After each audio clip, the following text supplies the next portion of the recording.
Hello viewers, আসসালামু আলাইকুম সবাইকে। আজকে আমি আপনাদের সাথে শেয়ার করব জাপানের তৃতীয় বৃহত্তম দ্বীপ কিয়োশোর কিছু অজানা তথ্য। চলুন শুরু করা যাক আজকের ভিডিও। কিয়োশো জাপানের প্রধান 4টি দ্বীপের মধ্যে সবচেয়ে সাউথেস্ট এবং তৃতীয় বৃহত্তম দ্বীপ। এই দ্বীপটির পশ্চিমে পূর্ব চীন সাগর এবং পূর্বে প্রশান্ত মহাসাগর অবস্থিত। জাপানের তৃতীয় বৃহত্তম দ্বীপ কিয়োশো তার তোনকাৎসু রামেন, অনসেন বা হট স্প্রিং, ড্রামাটিক মাউন্টেন্স এবং পিচফুল বিচগুলোর জন্য আন্তর্জাতিকভাবে বিখ্যাত।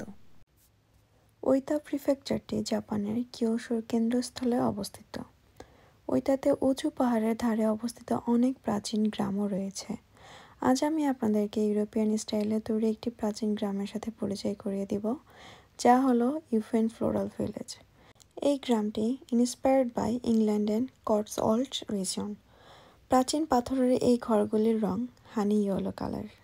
ইউফেন গ্রামটিতে আপনি সম্পূর্ণরূপে ফ্রিতে প্রবেশ করতে পারবেন, যে কারণে এখানে প্রচুর পর্যটক আসেন। এখানে পৌঁছানোর সবচেয়ে সহজ উপায় হলো গাড়ি। বিকল্পভাবে আপনি হাকাতা স্টেশন থেকে বাসে যেতে পারেন, তবে আমি রিকমেন্ড করব কার রেন্টে নিয়ে ঘোরাঘুরি করতে। আপনারা দেখতেই পাচ্ছেন গ্রামের ভেতরে প্রচুর সুভেনিয়ারের দোকান রয়েছে, যেখানে বিখ্যাত বিশ্ব চলচ্চিত্র এবং কার্টুনের জিনিসপত্র বিক্রি করা হয়। ইউফেনে পৌঁছানোর পর আপনি ইউনোৎসুবো নামক একটি পুরনো রাস্তার মধ্য দিয়ে যাবেন, যেখানে অনেক সুভেনিয়ারের পাশাপাশি দেখতেই পাচ্ছেন স্থানীয় খাবারও বিক্রি করা হয়। এখানে দেখতে পাচ্ছেন স্ট্রবেরি, বিভিন্ন রকম সুইটস এবং মিষ্টি আলুর চিপস বিক্রি করা হচ্ছে। ভিউয়ার্স, যদিও আপনারা দেখতে পাচ্ছেন এখানে অনেক দোকান রয়েছে, বাট এই গ্রামের আয়তন খুব বেশি নয়।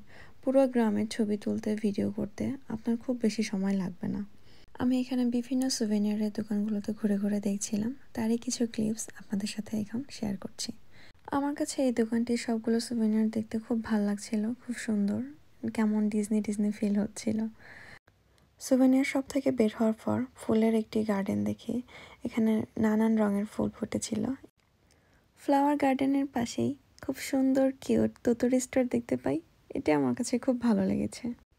আমি এই কিউট সুন্দর তোতরগুলোর সাথে কিছু ছবি তুলি এবং ভিডিও করি। আমি আপনাদেরকে আগেই বলেছিলাম এই গ্রামটি খুব বেশি বড় না, তাই আমরা এরপরে অন্য একটি লেকে যাই। আমরা গিয়েছিলাম শিকাদা লেকে, যার ভিডিও অলরেডি আমি আপনাদের সাথে শেয়ার করেছি। এরপর আমরা খাওয়া দাওয়া করতে যাই একটি রেস্টুরেন্টে।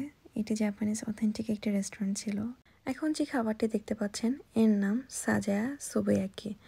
ইরোসো ইয়ামি, আর সাথে ছিল থাই মাছের মাথা, সিউইড, মিসোশিরো এবং টেম্পোরা, আরও ছিল সাশিমি। সবগুলো খাবারই এত মজা ছিল, আমরা অনেক মজা করে খেয়েছি।